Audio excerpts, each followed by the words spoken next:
There's no smoking gun, at least not yet. The FBI investigating links between individuals associated with the Trump campaign and the Russian government.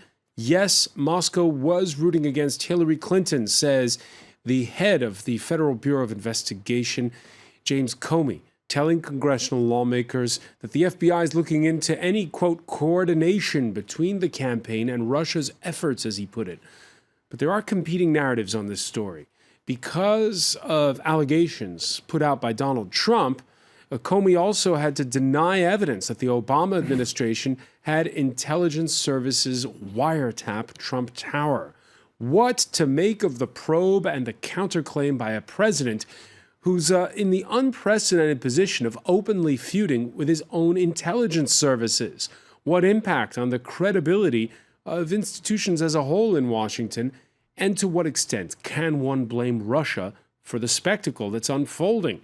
Today in the France 24 debate, we're talking about spies and lies. With us from Washington, two men who know their intel. Phil Lohaus, defense and national security analyst at the American Enterprise Institute. Thanks for joining us.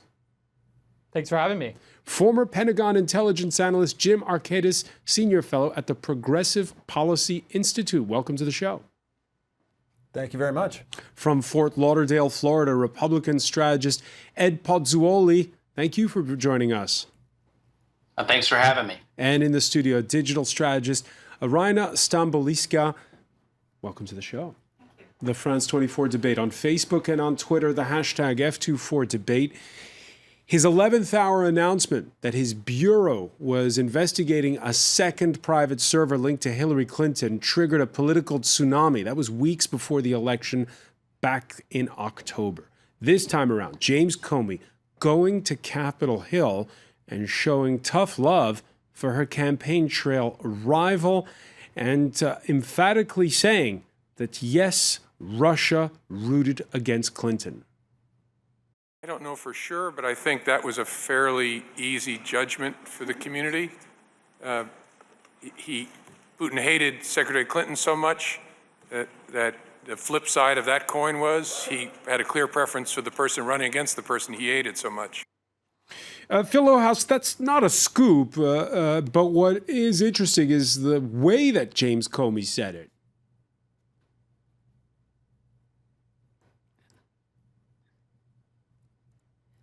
Phil Lohaus, can you hear us?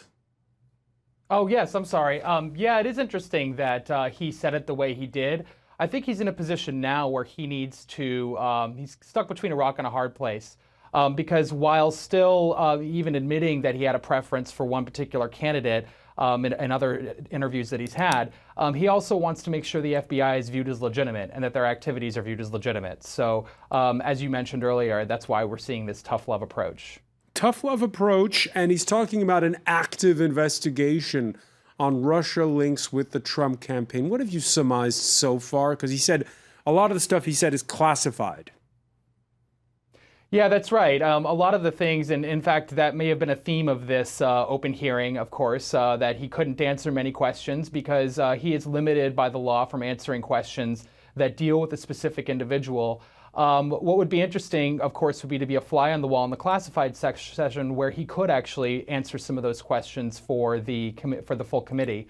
Of course, we can't be in that position, but if, in fact, as he admitted, there is an investigation, an ongoing investigation into the campaign's links to Russia, then that would somewhat explain why some of these people may have been under investigation and why there may have even been any data at all to leak about these individuals, specifically General Flynn. Jim Arkadis, what's the big thing you've learned this Monday?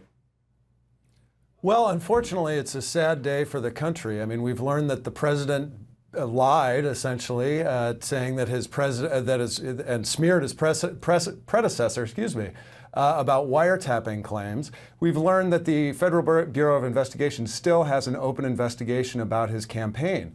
I mean, this is really a clarion call for us to say it's time to step back and put partisan politics aside and understand that these are extremely serious allegations and deserve the full attention of the country, and that we should start putting country above party and above politics. Put country above politics. What did you make of the line of questioning from Republican and Democratic lawmakers? Did they ask the right questions? Well, look, I'm a Democrat. That's not a secret. But it was disturbing to me to see so many Republican members of Congress continually pursue the line of questioning about leaks, about, what about this and that vis-a-vis the Hillary Clinton campaign, trying to sort of deflect questions from the potential collusion between the Trump world and the Russian government. And this is really the priority issue. At the end of the day, to make an allegation, a serious allegation, that the President of the United States and his campaign has colluded with a foreign government, not even to mention one that is an adversary, a geopolitical adversary of the United States, is about the most important and serious allegation you can make about the President of the United States. He didn't. Did he make the allegation that Trump himself colluded? I didn't hear that. Well, that his campaign is possibly compromised by colluding with the Russian government, that's pretty serious. And at the end of the day, that should be the priority focus of investigation. And it should also be an investigation that is open and transparent to the American public. To have something rest and potentially die in Republican-controlled committees, intelligence committees on the House, and Senate is potentially very dangerous. We need an open and transparent committee that investigates this, much like we did after 9/11, so the American people can really understand everything that went around with the election, and more importantly, what the links were between Donald Trump's entourage and the Russian government.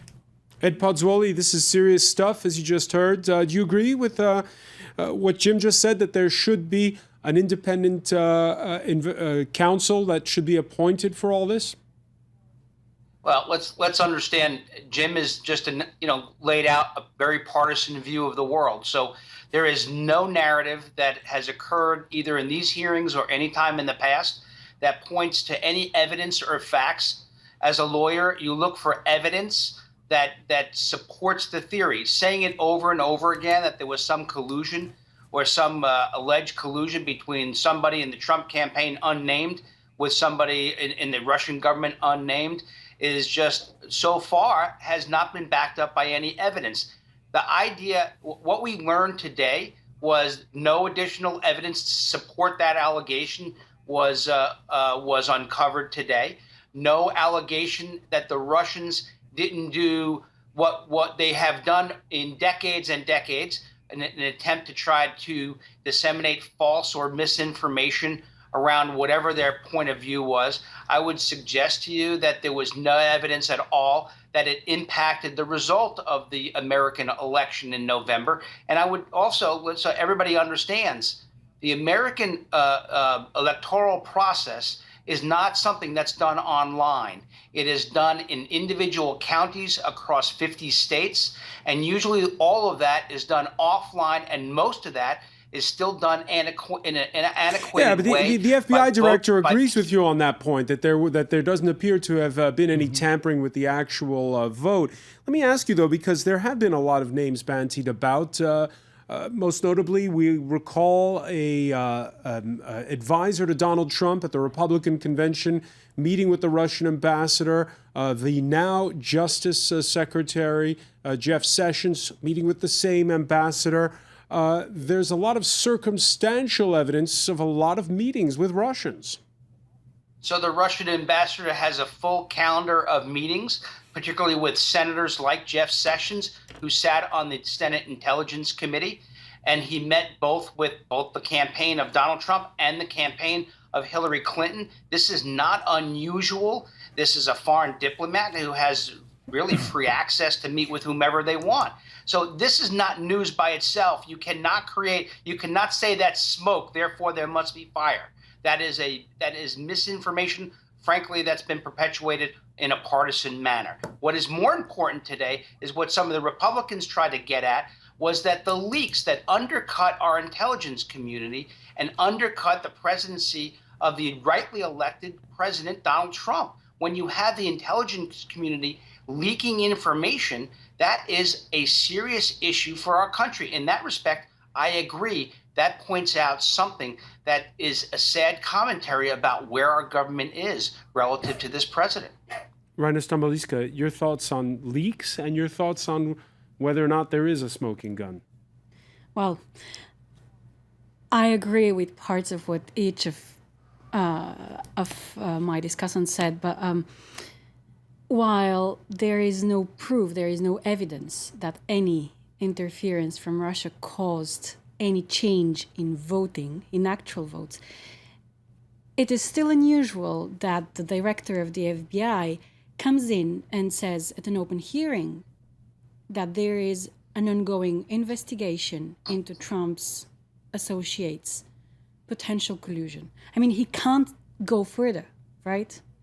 So here, I beg to disagree with Ed and, just highlight the fact that this collusion investigation is ongoing. People can't say much on that, but you shouldn't, just brush it off and say, like, there is nothing. As for leaks coming from the intelligence community, that pretty much puts the spotlight on the ongoing rift, without quotes, that's happening between the President of the United States and the intelligence community as a whole. Did you remember, do you remember any other time in recent history of the US when the NSA, the FBI, and the CIA have banded together to stand against the President of the United States? All right, let's pick... To me, that's a very serious question. All right, James Comey, not alone, as Ronnie was saying, in crossing swords with the White House, the head of the NSA debunking Trump's claim that the Obama administration wiretapped Trump Tower. I've seen nothing on the NSA side that we engaged in any such activity, nor that anyone ever asked us to engage in such activity. And if you were to ask the British to spy on America, that would be a violation of U.S. law, would it not? Yes, sir. Our relationship with British intelligence is one of the closest we have with any foreign services. Isn't that true? Yes, sir. Now, our British allies have called the President's suggestion that they wiretapped him for Obama nonsense and utterly ridiculous. Would you agree? Yes, sir. Phil Lohaus, does that put to bed that theory that the Obama administration wiretapped Trump, or had what Trump Tower wiretapped? Look, well, we'll see if it puts it to bed. I think it shows that there's very little evidence to support it, but I think this is actually a good example of how Russian disinformation works. It's actually been shown that Judge Napolitano got that initial news from Russia Today television, RT, which of course is intimately tied in with the Kremlin.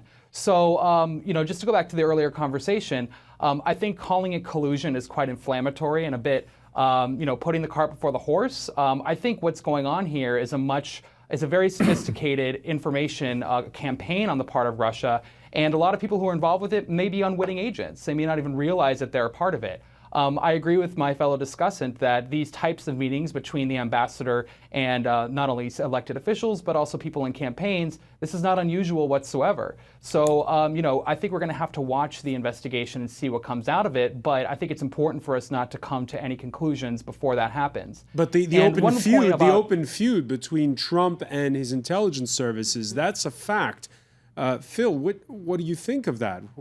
How did we get to this point? I was going to get to that. I think there's been a demonization of the intelligence community by the Trump campaign and then by Donald Trump, and that has caused somewhat of a rift, right? And I would actually argue that the breakdown, if you will, the relationship between Donald Trump and his own intelligence community actually helps fuel these leaks, because the more that people realize he's not listening to his briefs, that he's getting his information from the television, even though he calls it fake news, the more that people in the intelligence community are going to be incentivized to get their information out to journalists so that the president will actually see it on television and then take it seriously. Because we've heard time and time again that he doesn't actually listen to a lot of his intelligence briefings, that he questions the veracity of some of the things that is being put in front of him. So I think the president's behavior, and this is something that, I think over time he'll learn to change, but he needs to realize that these are the people that are, these are the people that are there to inform him. And as long as the relationship continues to be dicey, I think the problem with leaks, again, unless he really clamps down through an investigation, which I think he should politically, Unless he does that, I think it's just going to continue to be a sore spot unless he repairs that relationship. All right, long before the hearings had started, Donald Trump was already tweeting this Monday. His missives included this one. What about the contact with the Clinton campaign and the Russians? Also, is it true that the Democratic National Committee would not let the FBI in to look? Those are pretty serious accusations, Ed Pozzuoli. How do you feel about the President of the United States banting these strong accusations against his own intelligence services about? I'm not a big fan of the president using Twitter in that respect, but he does, and it's effective for him, and it's Trump being Trump in a certain sense. But this is where the misinformation starts in this way. You've got a leak. So as an example, General Michael Flynn, was recorded on a phone call with a Russian ambassador, and so he got caught up in my view, in the surveillance of the Russians, not the surveillance of Michael Flynn. But under usual FISA court rulings, any American citizen that is part of that conversation usually is protected and kept confidential and not disclosed to the public for purposes of those transcripts. And there was a violation of that protocol that required this as a leak. Now, put aside what happened after that he didn't fully disclose to the vice president and then ultimately had to get relieved of his duties as a national security advisor. But the bottom line is that is a violation of protocol under the FISA court to allow for those kind of transcripts to have an American citizen disclosed as part of the surveillance that really probably wasn't of him. It was probably of the person he was speaking to. Jim Marquez, your reaction? The thing that is really striking to me out of all of this is this story, we keep getting drip, drip, drip, and it never goes away. And the Trump administration is incapable of shutting it down, because every time somebody asks the president about collusion or cooperation between his campaign or his business and the Russian government, he deflects, he tells stories, he sort of tries to meander in and out about various other things.